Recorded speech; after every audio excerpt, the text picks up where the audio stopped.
اسلام ہندوستان کے سب سے بڑے مذاہب میں سے ایک ہے، جس کے 200 ملین سے زیادہ پیروکار ہیں۔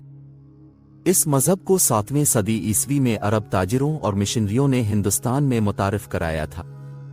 وقت گزرنے کے ساتھ اسلام پورے ملک میں پھیل گیا اور ہندوستانی ثقافت، فن، ادب اور سیاست پر اس کا نمایاں اثر پڑا۔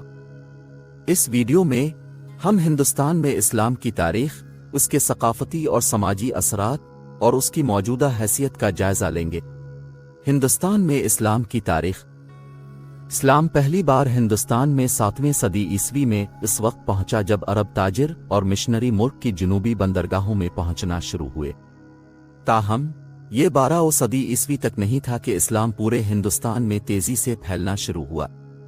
دہلی سلطنت، جو 1206 عیسوی میں قائم ہوئی، ہندوستان کے ایک بڑے حصے پر حکومت کرنے والی پہلی اسلامی مملکت تھی۔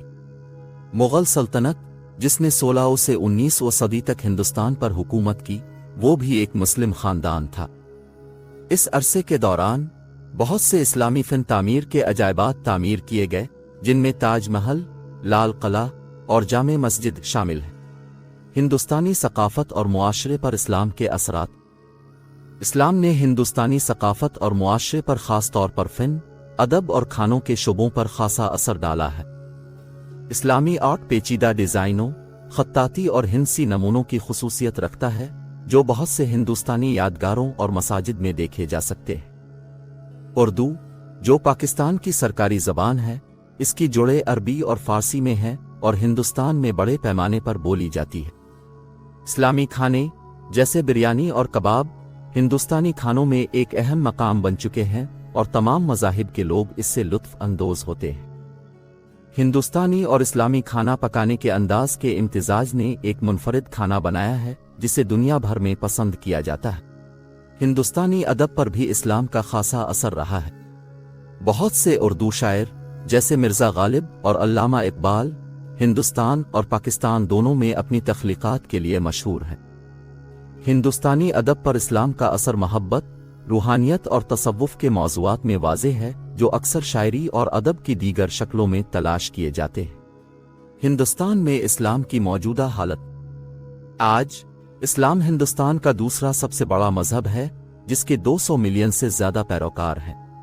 تاہم ہندوستان میں مسلم کمیونٹی کو امتیازی سلوک، پسماندگی اور تشدد سمیت کئی چیلنجوں کا سامنا ہے۔ حالیہ برسوں میں بھارت میں مسلم مخالف جذبات میں اضافہ ہوا ہے۔ بہت سے سیاست دان اور دائیں بازو کے گروہ ہندو قوم پرست ایجنڈے کو فروغ دے رہے ہیں۔ اس کے نتیجے میں مسلم کمیونٹی کو پسماندگی اور مرکزی دھارے کے معاشرے سے خارج کر دیا گیا ہے۔ اس کے علاوہ فرقہ وارانہ تشدد کے کئی واقعات ہوئے ہیں، جس میں مسلم محلوں اور کاروبار کو ہندو ہجوم نے نشانہ بنایا ہے۔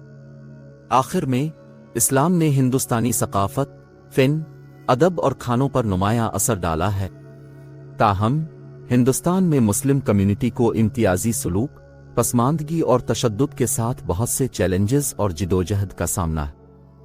ہندوستان میں مختلف مذہبی برادریوں کے درمیان رواداری اور افہام و تفہیم کو فروغ دینا ضروری ہے تاکہ ایک زیادہ ہم آہنگ اور جامع معاشرہ تشکیل دیا جا سکے۔